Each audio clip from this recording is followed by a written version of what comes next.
बहुत important formula है। Energy store in inductor बराबर होती है 0.5 Li²। आई से मुराद करंट, एल से मुराद इंडक्टेंस, या हाफ Li²। अब देखो इस फार्मूले पे बहुत न्यूमेरिकल है। एक आया था कि if current increase 100 times then energy store in conductor will. So यार इस फार्मूले में एनर्जी डायरेक्टली प्रोपोर्शनल होती है करंट के स्क्वायर के, अगर इंडक्टेंस कांस्टेंट रहता है। करंट अगर 100 टाइम बढ़ रहा है तो 100 का स्क्वायर कितना होता है 10,000 टाइम, एनर्जी 10,000 टाइम बढ़ेगी। और जनाब नेक्स्ट ईयर जो एक सवाल आया था वो ये आया था कि इंडक्टेंस इन्होंने लेंथ जो है वो 2 मीटर दी हुई थी, एल से मुराद लेंथ, और करंट दिया हुआ था 10 एम्पीयर, और पूछ क्या रहे एनर्जी। तो कौन सा फार्मूला लग जाएगा भाई, हाफ Li²। तो फार्मूला लगा दीजिए और एल की जगह लेंथ यानी 2 पुट कर देंगे। यह लहदा बात है, हाफ और 2 कैंसिल हो जाएगा, 10 का स्क्वायर कितना होता है 100, आंसर हो जाएगा 100 joules. Very important, note down कर लो। एक कहलाता है फ्लेमिंग लेफ्ट हैंड रूल। इसमें सवाल लाजमी है कि आखिर ये लॉ क्या है। बहुत सारी स्टेटमेंट दी होती हैं तो इसमें बच्चे बहुत कंफ्यूज हो जाते हैं। तो देखो इसको याद रखने की बड़ी आसान ट्रिक है मेरी। FBI मशहूर एजेंसी है अमेरिका की, ठीक है। तो F क्या होगा, B क्या होगा, I क्या होगा। F से मुराद फोर्स, B से मुराद मैग्नेटिक फील्ड, और I से मुराद करंट। डायरेक्शन कैसे होती है वो मैं बता। देखो FBI के लिए देखो ये फोर्स हो गई आपकी थंब की डायरेक्शन, B मैग्नेटिक फील्ड हो जाएगी, ठीक है आपके, और ये I हो जाएगा करंट। तो ऐसी तीनों परपेंडिकुलर होते हैं। थंब की डायरेक्शन में आपकी फोर्स, सेकंड फिंगर जो हो गई ये आपकी क्या हो जाएगी मैग्नेटिक फील्ड, और बाकी जो फिंगर्स हैं इनको जो हम कर्ल कर रहे हैं ये हमारा क्या हो जाएगा करंट की direction. Force, magnetic field, current. तो याद रखने की बेहतरीन ट्रिक होती है FBI, कभी गलती नहीं, ठीक है। बड़ी अच्छी एमसीक्यूज होती है। Which of following is incorrect. F is directly proportional to current, F is directly proportional to sin theta, F is directly proportional to length, F is inversely proportional to magnetic field. So dear formula आखिर होता क्या है, F equal to भेल sine theta. तो मेरे भाई current के directly proportional है, बिल्कुल है जी। साइन थीटा के डायरेक्टली प्रोपोर्शनल है, बिल्कुल है जी। एल के डायरेक्टली प्रोपोर्शनल है। देखो इसकी बड़ी आसान पहचान है, ये लेफ्ट पे ये राइट पे हैं, ठीक है, और ऊपर है, तो इसका मतलब इन सब के डायरेक्टली प्रोपोर्शनल होना चाहिए, बी के भी, आई के भी, एल के भी, साइन थीटा के भी। तो आई में तो है, साइन थीटा में ये कहाँ से आ गया भाई। अकॉर्डिंग टू फार्मूला साफ दिख रहा है कि F is directly proportional to P, not inverse. तो कौन सी चीज़ इनकरेक्ट है, ये option 4। The brightness spots on screen in the CRO is controlled by anode, cathode, grid, filament. तो बड़ी अच्छी एमसीक्यू है। Brightness spot on screen in the CRO is controlled by grid. This is your answer. बड़ा अच्छा सवाल है। If length of solenoid gets double while keeping n number of turns constant, the resultant magnetic field will be। सवाल बड़ा ही प्यारा सवाल है। तो आखिर पूछा क्या है कि length of solenoid gets double while keeping n number of turns constant, the resultant magnetic field will be। तो देखो पहले तो इसका फार्मूला पता होना चाहिए, बी मैग्नेटिक फील्ड। अब एक चीज़ बड़ी काम की, न्यू नॉट फार्मूलों में हमेशा ऊपर ही आता है, तो भाई न्यू नॉट तो आ गया। और आई क्यों आ रहे हैं, क्योंकि मैग्नेटिक फील्ड करंट के डायरेक्टली प्रोपोर्शनल। जब डायरेक्टली प्रोपोर्शनल है तो ऑफकोर्स करंट भी आएगा। और एन नंबर ऑफ टर्न्स, वैसे ये स्मॉल एन बराबर होता है कैपिटल एन अपॉन एल के। तो जो सोलोनाइट की मैग्नेटिक फील्ड का फार्मूला ये हो जाता है mu naught I N upon L. अब देखो नंबर ऑफ टर्न्स कह रहे हैं कांस्टेंट रखें, keeping number of turn constant, तो इसका मतलब है P is inversely proportional to length. तो बड़ी सिंपल सी बात है यार, जब इन्वर्स रिलेशन है और लेंथ डबल होगी तो मैग्नेटिक फील्ड क्या हो जाएगी, हाफ हो जाएगी। इसका आंसर क्या हो जाएगा, हाफ। तो पूछा था unit of magnetic flux density, ये बी क्या होती है, मैग्नेटिक फ्लक्स डेंसिटी। तो पूछ रहे ऑप्शन में टेस्ला, वेपर पर मीटर स्क्वायर या न्यूटन पर एम्पेयर पर मीटर, तो तीनों ही है भाई, तीनों आपस में इक्वल है न्यूमेरिकली। कौन कौन? टेस्ला, वेपर मीटर स्क्वायर और न्यूटन पर एम्पेयर मीटर। देखो ना, एक फार्मूला होता है F=L, तो V बराबर हो जाएगा F/L। F बोले तो न्यूटन, I बोले तो करंट, L बोले तो लेंथ यानी कि मीटर। क्या इन तीनों के अलावा भी मैग्नेटिक फ्लक्स डेंसिटी का कोई यूनिट होता है? जी हाँ होता है, लेकिन वो इन तीनों के इक्वल नहीं होता। मतलब ये तीनों तो आपस में इक्वल हैं, ठीक है, लेकिन ये तीनों उस यूनिट से कितने टाइम बढ़े हैं? 10⁴ टाइम्स, और वो चौथा यूनिट है गॉस। लेकिन गॉस इनसे छोटा होता है। ये सब अगर गॉस से 10⁴ टाइम्स बढ़े हैं, यानी एक टेस्ला में या एक वेपर पर मीटर स्क्वायर या एक न्यूटन पर एम्पेयर मीटर में 10⁴ गॉस आएंगे, तो एक गॉस में टेस्ला कितना आएगा? उल्टा कर लें, 10⁻⁻4 टेस्ला। दूसरा सवाल है कि if current in the wire is directed into the page and the wire is held perpendicular to the page, then direction of magnetic circles will be option A में clockwise, option B anti clockwise, option C में both A and B। तो dear, according to right hand rule, अगर current in the wire is directed into the page, तो हमेशा क्या होगा? Direction of magnetic circle क्या होगी? क्लॉकवाइज। आंसर क्या हो जाएगा? क्लॉकवाइज। हमें ने पूछा कि एक टेस्ला किसके बराबर होता है? क्या 10⁴ गॉस के? ऑप्शन ए बी में था वेपर मीटर और सी में था बोथ एंड बी। अक्सर बच्चों का जवाब आया बोथ एंड बी। बच्चों एग्जामिनर धोखेबाज है, धोखा देता है कदम पे। देखो, वेपर मीटर स्क्वायर के बराबर होता है टेस्ला, वेपर मीटर के थोड़ी होता है। इन ऑप्शन में से पहला ऑप्शन सही, यानी 10⁴ गॉस। बच्चों एग्जामिनर का एक नया धोखा, यूनिट ऑफ मैग्नेटिक फ्लक्स। एक ऑप्शन था वेपर, एक था टेस्ला, एक था वेपर पर मीटर और एक था वेपर मीटर स्क्वायर। अक्सर लोगों ने टेस्ला और वेपर मीटर स्क्वायर पे टिक किया। वो भाई मैग्नेटिक फ्लक्स डेंसिटी नहीं पूछ रहे हैं, अब खाली क्या पूछ रहे हैं? Magnetic flux. याद रहे, टेस्ला, वेपर मीटर स्क्वायर वो सब तो मैग्नेटिक फ्लक्स डेंसिटी के यूनिट है। अब खाली मैग्नेटिक फ्लक्स पूछ रहे हैं, और मैग्नेटिक फ्लक्स का यूनिट होता है खाली वेपर। वेल, वेपर होता किसके बराबर है? न्यूटन मीटर पर एम्पेयर। याद रहे, जो टेस्ला था वो न्यूटन पर मीटर पर एम्पेयर था। अब की दफ़ा क्या है? न्यूटन मीटर पर एम्पेयर, ठीक है, यानी फोर्स और लेंथ ऊपर है, करंट नीचे। तो मेरे भाई यहाँ बात हो रही है मैग्नेटिक फ्लक्स की, जिसका यूनिट क्या होगा? वेपर, या फिर कह सकते हो न्यूटन मीटर पर एम्पेयर।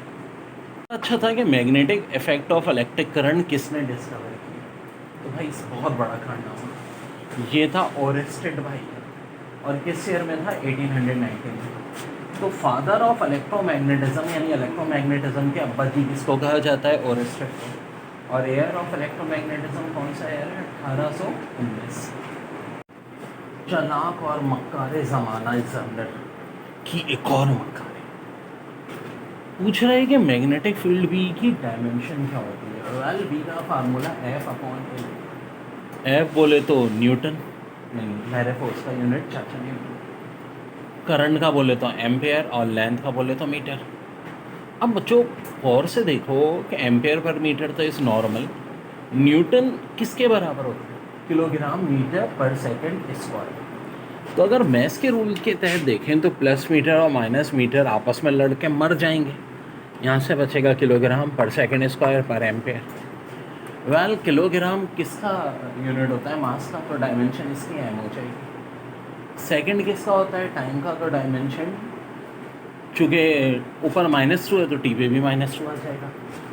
और करंट का यूनिट एम्पेयर और डायमेंशन भी ए ही होती है 99% बुक में। एक आध बुक में आई होती है, लेकिन बहुत कम, ज़्यादातर ए ही होती है। तो हम ऑप्शन में देखेंगे क्या दिया है, ऑफकोर्स ए ही दिया हुआ था, तो ये हो जाएगा MT-2 A-1। जो जालिम एग्जामिनर का अगला खौफनाक वार तैयार रहते हैं, बोल रहा है कि भाई ये बताओ कि जो मैग्नेटिक फ्लक्स है इसका क्या डायमेंशन होता है? अबे यार एग्जामिनर भाई तो क्या कहता है भाई? वेल, इसका यूनिट हमने पढ़ा था भाई, वेपर भाई होते हैं, जो कि बराबर होते हैं न्यूटन मीटर पर एम्पेयर। तो चाचा न्यूटन को तो हम कई बार देख चुके हैं कि क्या होता है भाई, किलोग्राम मीटर पर सेकंड स्क्वायर। वाल अगर देखो तो मीटर मीटर मल्टीप्लाई हो गया मीटर स्क्वायर हो जाएगा, पर एम्पेयर ये सेकंड स्क्वायर ऊपर जाके पर सेकंड स्क्वायर हो जाएगा। केजी का मतलब है कि ऑफकोर्स मास, मीटर स्क्वायर का मतलब है लेंथ स्क्वायर, एम्पेयर नेगेटिव तो एम्पेयर नेगेटिव, S-2 तो बोले T-2। तो बड़े आराम से बच्चों हमने कर लिया किसका डायमेंशन, वेपर का डायमेंशन। जो पूछा था परमीएबिलिटी न्यू नोट की वैल्यू बताएं, तो भाई बहुत सारे ऑप्शन में करेक्ट ऑप्शन होता है इसका 4 पाई इंटू 10⁻⁻7। अब बड़ी दिलचस्प बात है, आखिर इसका यूनिट क्या होता है, तो होता है vapour per ampere. Vapour per ampere, तो क्या आप इसके डायमेंशन निकाल सकते हैं, कल को पूछ ले एग्जामिनर का क्या भरोसा। तो भाई अभी तो हमने देखा था कि वेपर मैग्नेटिक फ्लक्स का यूनिट होता है जिसकी डायमेंशन आई थी ml², A-1 T-2। तो ऑफकोर्स इसको हम किससे डिवाइड कर देंगे, एम्पेयर से। अगर परमीएबिलिटी की हमें डायमेंशन चाहिए, ऑफकोर्स ये A ऊपर जाके मजीद माइनस हो जाएगा, यानी कि A-2 हो जाएगी भाई, बाकी सब ऊपर हो जाएगा। देखो magnetic field is produce by which instrument, तो आंसर है magnetometer. In CRO electrons are emitted from, CRO electrons are emitted from, तो आंसर होगा कैथोड। बहुत इंपॉर्टेंट, इलेक्ट्रोमैग्नेटिज्म की हम सारी एमसीक्यूज को पोस्टमार्टम करते हुए चल रहे हैं। ECG क्या रिकॉर्ड करता है, वोल्टेज फ्रॉम हार्ट। वैसे ECG का ताल्लुक हार्ट और ब्रेन दोनों से ही। अब ये जो रिलेशन है F=Vil, इसमें कह रहे हैं I और L एक दूसरे के डायरेक्ट प्रोपोर्शनल है, इनवर्स। देखो जब भी इस तरह का सवाल है, एक बड़ी अच्छी ट्रिक याद रखो। आप क्या करो, I और L के अलावा जो चीज़ें उनको 1 ले लो। जब 1 हो जाएगा तो 1=IL, B भी 1 हो गया। I को थोड़ा चेंज कर दो ना, फिर ऐसा बना दो ताकि 1 से और इसमें फर्क पड़े। तो L=1/I। ऑफकोर्स कौन सी रिलेशन होती है, इनवर्स होती है। वैसे भी अगर ये आपस में मल्टीप्लाई हो रहे हैं तो एक उधर जाके डिवाइड होगा, इनवर्स रिलेशन। फिर कह रहे हैं मूविंग चार्ज कौन सी फील्ड प्रोड्यूस करते हैं, इलेक्ट्रिक या मैग्नेटिक। तो को जो चार्जेस एट रेस्ट होते हैं वो सिर्फ इलेक्ट्रोस्टैटिक फोर्स पैदा करते हैं, लेकिन जो मूविंग चार्ज होते हैं वो इलेक्ट्रिक फोर्स भी पैदा करते हैं और मैग्नेटिक भी करते हैं। ये अलग बात है कि मूविंग चार्ज को अगर आप कंडक्टर के अंदर से गुजारेंगे तो सिर्फ मैग्नेटिक फील्ड प्रोड्यूस करेगा, इलेक्ट्रोस्टैटिक फील्ड प्रोड्यूस नहीं करेगा। लेकिन एक नॉर्मल मूविंग चार्ज की बात हो तो इलेक्ट्रिक फील्ड भी प्रोड्यूस करता है और मैग्नेटिक फील्ड। तो आंसर हो जाएगा both A and B। MCQs आई थी, induce EMF depends upon V पे, B पे या L पे, तो जवाब है ऑल ऑफ देम। क्योंकि एक फार्मूला होता है induce EMF = VBL sine of theta. तो ऑफकोर्स V पे भी डिपेंड करता है, B पे भी और L पे भी। ये बहुत अहम बात है कि मैग्नेटिक फील्ड जिसे हम B से जाहिर करते हैं, यूनिट टेस्ला भी होता है, वेब पर मीटर स्क्वायर भी होता है, इसकी डायमेंशन है MT-2A-1। अब एक होता है मैग्नेटिक फ्लक्स, इसी B की जब डॉट प्रोडक्ट एरिया से ले लेते हैं तो देखो जाहिर सी बात है, एरिया का मतलब है मीटर स्क्वायर से मल्टीप्लाई करना, वेब पर मीटर स्क्वायर। तो मीटर स्क्वायर पर मीटर स्क्वायर कट जाता है, खाली वेबर यूनिट होता है मैग्नेटिक फ्लक्स का। डायमेंशन क्या होगी, देखो वही जो B की है, बस L² से मल्टीप्लाई कर दो। और फिर एक क्या लाती है परमीएबिलिटी न्यू नॉट।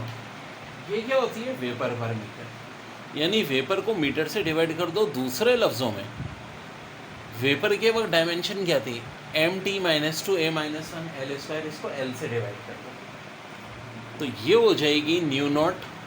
परमिएबिलिटी की डायमेंशन MT-2A-1 L² था मैग्नेटिक फ्लक्स में, तो इसमें खाली क्या हो जाएगा, L हो जाएगा। ये बहुत अहम है, इसको ध्यान में रखो। ये बहुत अहम बात है कि मैग्नेटिक फील्ड जिसे हम B से जाहिर करते हैं, यूनिट टेस्ला भी होता है, वेब पर मीटर स्क्वायर भी होता है, इसकी डायमेंशन है MT-2A-1। अब एक होता है मैग्नेटिक फ्लक्स, इसी B की जब डॉट प्रोडक्ट एरिया से ले लेते हैं तो देखो जाहिर सी बात है, एरिया का मतलब है मीटर स्क्वायर से मल्टीप्लाई करना, वेब पर मीटर स्क्वायर। तो मीटर स्क्वायर पर मीटर स्क्वायर कट जाता है, खाली वेबर यूनिट होता है मैग्नेटिक फ्लक्स का। डायमेंशन क्या होगी, देखो वही जो B की है, बस L² से मल्टीप्लाई कर दो। और फिर एक क्या लाती है परमिएबिलिटी न्यू नॉट। ये क्या होती है, वेपर पर मीटर, यानी वेपर को मीटर से डिवाइड कर दो। दूसरे लफ्ज़ों में वेपर के वक्त डायमेंशन क्या थी, mt-2a-1 L², इसको L से डिवाइड कर दो, तो ये हो जाएगी न्यू नॉट परमिएबिलिटी की डायमेंशन mt-2a-1 L² था मैग्नेटिक फ्लक्स में, तो इसमें खाली क्या हो जाएगा, L हो जाएगा। ये बहुत अहम है, इसको ध्यान में रखना। तो बहुत अहम MCQs, दोनों का कॉन्सेप्ट सेम है। To minimise the self inductance the wire is double back on itself before being coiled up, such a coil is set to be, यानी मिनिमाइज करना है अगर सेल्फ इंडक्टेंस को, तो हम कहते हैं वायर डबल बैक कर रहे हैं on itself before being coiled up, तो such a coil is set to be. Inductive, self inductance, mutual induction या नॉन इंडक्टिव, तो इसका करेक्ट आंसर है नॉन इंडक्टिव। इसी तरह दूसरी MCQs भी इसी टॉपिक से रिलेट है। In dash winding current flow in opposite direction in the double wires and consequently the magnetic flux set up by one wire is neutralized by that due to the other wire, hence self-induced EMF will not be produced when the current through the current change. Option A inductive, B self inductance, C mutual inductance, D non inductive, तो इसका correct answer भी है non inductive. यानी हम कह सकते हैं non inductive winding current flow in opposite direction in the double wire, वही बात है, and consequently the magnetic flux set up by one wire is neutralised by that due to the outer wire, hence self inductance EMF will not be produce when the current through the current change. To minimise their dash coil of the bridge and resistant boxes are so wound has to set up extremely small magnetic field. To minimize their dash, coil of the bridge and resistant boxer are so found as to set up extremely small magnetic fields. To minimize their क्या inductive, क्या self inductive, mutual inductive, तो अब correct answer है self inductive. देखो basically self inductive को ही करने के लिए हम क्या करते हैं, जिस टॉपिक को हम कहते हैं नॉन इंडक्टिव वाइंडिंग, वो की किस लिए जाती है, सेल्फ इंडक्टेंस को मिनिमाइज करने के लिए। ओके जी, magnetic field in certain region is given by P = 40I - 80K वेव per metre square. How much flux pass through 5 centimetre square area loop in this region. बड़ा अच्छा सवाल है। If the loop lies flat in the XY plane. देखो पहले कौन सा समझो, बात हो रही है मैग्नेटिक इंडक्शन या मैग्नेटिक फील्ड की 40I - 18K। चलो भाई, unit wave per metre square है, यानी कितना फ्लक्स पास हो रहा है 5 सेंटीमीटर एरिया स्क्वायर से in this region if the loop lies flat in XY plane. अब अगर लूप XY प्लेन में है तो देखो ये हमेशा थर्ड डायमेंशनल चलती है परपेंडिकुलर। इसका मतलब क्या होगा कि एरिया की डायरेक्शन होगी Z एक्सिस, तो इसके साथ क्या लगेगा, K लगेगा। अब 5 सेंटीमीटर स्क्वायर तक मीटर पर स्क्वायर में कन्वर्ट करने के लिए 10⁻⁻4, याद रहे सेंटीमीटर से मीटर हो तो 10⁻², और सेंटीमीटर स्क्वायर से मीटर स्क्वायर में हो तो -4। ठीक है, तो ये हो गई मेरी बात। अब ये फार्मूला होता है, डॉट प्रोडक्ट होती है B और A की। डॉट प्रोडक्ट में हमको अच्छी तरह पता है कि I और K तो ख़त्म हो जाएंगे, सिर्फ K और K आपस में मल्टीप्लाई होंगे। तो भाई यहाँ के 18 है, यहाँ 5 × 10⁻⁻4 है, कर दीजिए। 18 5 = 90, ये 0 जो है माइनस ओवर को खाएगा। फाइनल आंसर 9 × 10⁻³ वेव पर। देखो बच्चों, बड़ी अच्छी MCQs हैं। Induce current always flows in such a direction has to oppose the change which is giving rise to it. This statement is of Ampere law, Coulomb law, Gauss's law, Lenz law। तो correct answer है Lenz law। Lenz law क्या कहता है कि induce current always flows in such a direction has to oppose the change which is giving rise to it. ठीक है, हाँ जी। The product of number of turns in the flux through the coil N phi. यार ये बढ़िया है ma'am, ठीक है जी, बहुत बार पेपर में रिपीट हो गया, ज़रा सीरियस हो गया। The product of number of turns in the flux through coil N phi is called. तो इसका करेक्ट आंसर है फ्लक्स लिंकेज। बहुत इंपॉर्टेंट फार्मूला है। एनर्जी स्टोर इन इंडक्टर बराबर होती है 0.5 एल आई स्क्वायर। आई से मुराद करंट, एल से मुराद इंडक्टेंस, या हाफ एल आई स्क्वायर। अब देखो इस फार्मूले पे बहुत न्यूमेरिकल है। एक आया था कि if current increase 100 time then energy store in conductor will. So यार इस फार्मूले में एनर्जी डायरेक्टली प्रोपोर्शनल होती है करंट के स्क्वायर के, अगर इंडक्टेंस कांस्टेंट रहता है। करंट अगर 100 टाइम बढ़ रहा है तो 100 का स्क्वायर कितना होता है? 10,000 टाइम। एनर्जी 10,000 टाइम बढ़ेगी। और जनाब नेक्स्ट ईयर जो एक सवाल आया था वो ये आया था कि इंडक्टेंस इन्होंने लेंथ जो है वो 2 मीटर दी हुई थी, एल से मुराद लेंथ, और करंट दिया हुआ था 10 एम्पीयर, और पूछ क्या रही एनर्जी। तो कौन सा फार्मूला लग जाएगा भाई? Half L I square. तो फार्मूला लगा दीजिए और एल की जगह लेंथ यानी 2 पुट कर देंगे हम। यह लहदा बात है, हाफ और 2 कैंसिल हो जाएगा, 10 का स्क्वायर कितना होता है? 100। आंसर हो जाएगा 100 joules. Very important, note down कर लो।